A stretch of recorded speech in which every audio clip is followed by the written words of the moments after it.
Si le roman de Jean-Claude Morlevet est une couleur, ce sera le vert car les amphibies voyagent dehors. Si le roman de Jean-Claude Morlevet était une musique, ce sera un oiseau qui chante dans une cage à globus. Ils étaient tous prisonniers. Si le roman de Jean-Claude Morlevet était un goût, ce serait le poulet dans le cercle. Le seul repas était du poulet avec du chou.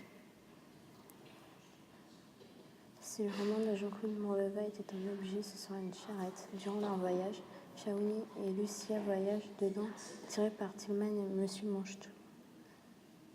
Si le roman de Jean-Claude Morlevet était une odeur, ce serait l'odeur de la chèvre Marika. Dimitri l'a emmenée dans leur voyage, elle pouvait les aider.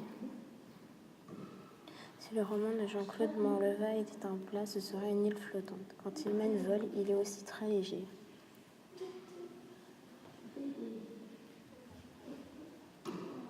Si le roman de Jean-Claude Morlevet est un vêtement, ce serait un poncho. Lors de leur escapade, ils s'étaient protégés de la pluie avec le poncho de Shaouni.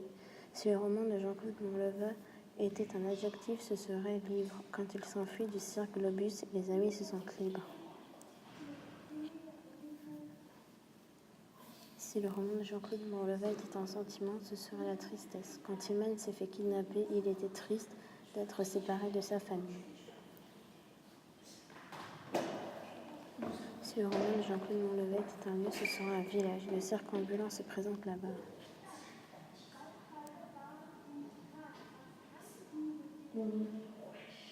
Si le roman de Jean-Claude Morlevet est une matière à toucher, ce serait le sable. À la fin de l'histoire, Tillman, Lucia et Monsieur Manchetou retournent au bord de la mer pour échapper à Draken.